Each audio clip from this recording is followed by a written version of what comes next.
Normally when I do these videos, it's right when the monthly reward card has been announced, and I talk about the potential uses, whether I think the card will be good or not. But this time around I was traveling for TwitchCon when the card was announced. I could not do a recording at the time, so we're doing a bit of a post-mortem. I still like doing the videos where we talk about the monthly reward card, but this time around I've actually had the opportunity to play with it, so I can speak with a little bit more confidence regarding the power level and the kind of decks where it's going to succeed. Now, when I first saw this card, I thought, gee, that's a very fine Dagoth card that you can also play in other decks, because everything about this screams Dagoth, right? 5 attack power means you're triggering all those Dagoth triggers. And yes, there are certain cards that are not in Dagoth that use those triggers. Mighty Conjuring is the big one as of late, but still that's like a Dagoth theme, and this certainly hits it. This card just feels very similar in my mind to like Hand of Dagoth, where you are being both offensive and defensive on a single body. Hand of Dagoth is a bit more of a comeback mechanic, like you play it and you can certainly be aggressive, but it can help you stabilize. This is a little bit more kind of defensive and less comeback. I know that kind of sounds the same, but they're really not. So because this prevents incoming damage, it's a little bit different than regaining health after you've taken the damage. So when you play this, it is a 5/3 body with ward. Because it has ward, it then also has guard, and so in many ways this is nice. It's going to soak up some damage. It'll most likely just eat whatever the smallest creature is that your opponent has, but then once that happens, once this loses ward, it then gains cover and it kind of hides, which it means that you can then use it for a value trade later. You can use it to go offensively, right? Use it to pivot and then start being the aggressor. It's just a really neat card, and you can certainly take advantage of it with ward effects, and I'll talk about that a bit more in a little bit. But obvious cards that you're going to be playing with this would be something like Ward Crafter, where after the ward has popped, if you reward it, you can pick up guard again, kind of go back on defense.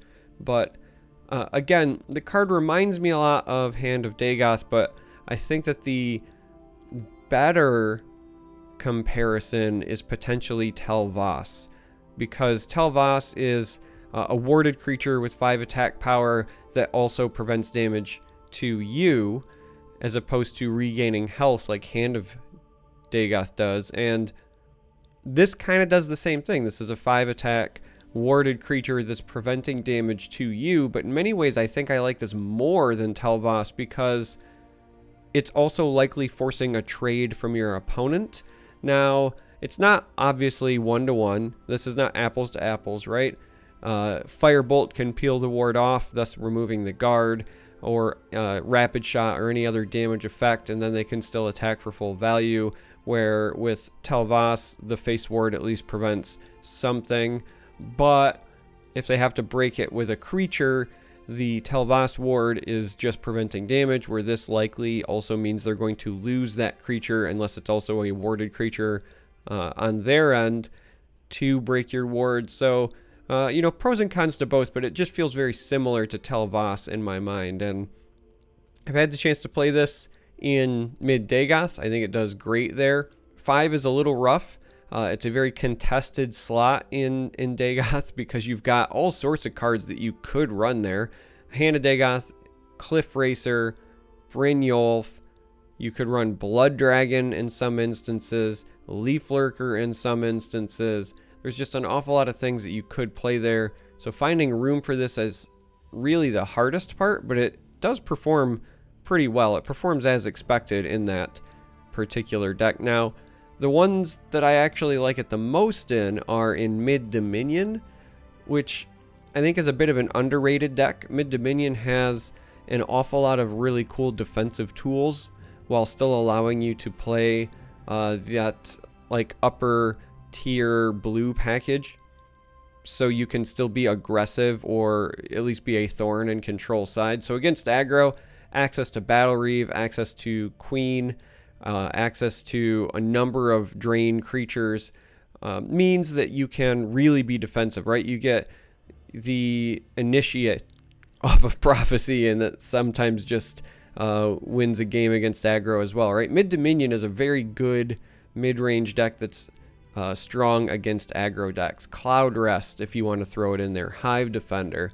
And this is just another tool, right? You throw this in Mid Dominion. This is a card that is, again, going to annoy opposing aggressive decks.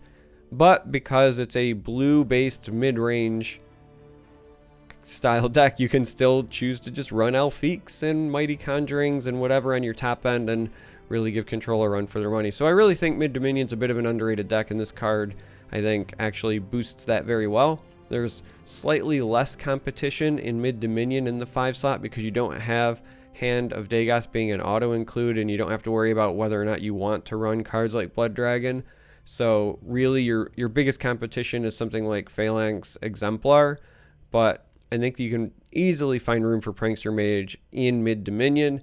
And then Mid Assassin has not been as popular as of late because honestly the aggressive version of Assassin is just very good. It's very cheap to build. It's an easy way to climb the ladder. And so I think people are more prone to play that than the heavy blue-based Mid Assassin. But if you do play Blue Assassin, then this is a natural inclusion because A, it's blue, but B, there's just not a lot of competition in the 5 slot. Even if you're not going the 100% trigger rate for Cunning Ally Blue Assassin, if you do want to run like Cliff Racer, that's basically your only 5-drop you're running there. So this does not have a lot of competition in the 5 slot. You can still run it safely. The blue version of Assassin in particular is usually like kind of action heavy because you do sometimes also run the Root Bender, so maybe that's another competition for your 5 slot. But if you're doing that, you're also likely running Lesser Ward, which is kind of nice because Lesser Ward is an easy way to give this back guard, so that's always an option. Yeah, it's likely going to make the cut, at least as a 1 or a 2 of, but I just feel like if you're running the Blue Assassin, this is good enough to see play there. Like I said, I've tried it out there. I personally like it, and overall it's a solid card. This is not going to be like a meta warping card by any means because it's not necessarily like Sower of Revenge good. In many ways, like this card looks really good, and then you remember that we got cards like Sower of Revenge as a monthly reward card, and you're like, oh yeah, they can print really obscene things. I know Sower's kind of fallen off lately because the warrior-based aggressive lists have kind of fallen off lately in favor of things that can run Elfique Conjurer, but trust me when I say just, you know, apples to apples, if you could run Sower in other decks, you would see Sower in other decks. Sower is insane, and as such, Prankster Mage seems a little bit more tame, but it's definitely playable. You will run into Prankster Mage at some point on the ladder, even if it's not in, you know, ultimately top tier lists. It's very, very good. If you're one of those, you know, rebels and you like running Mid Telvanni, for example, Mid Telvanni is a great spot for this as well, because again, you don't have to worry about competing with Hand of Dagoth in Mid Telvanni. If you are running Sun and Shadow, that's as a 1 of, not as a 3 of.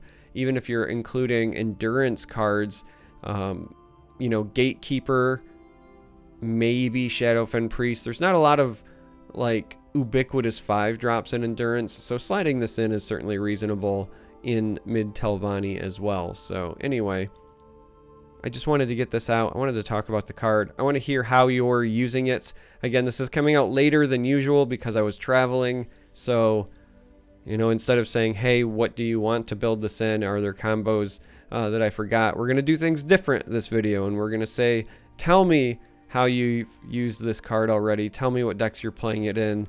You know, do you think that it is living up to the hype after having played it, right? What was your first impression, and then what's your impression of it after using it?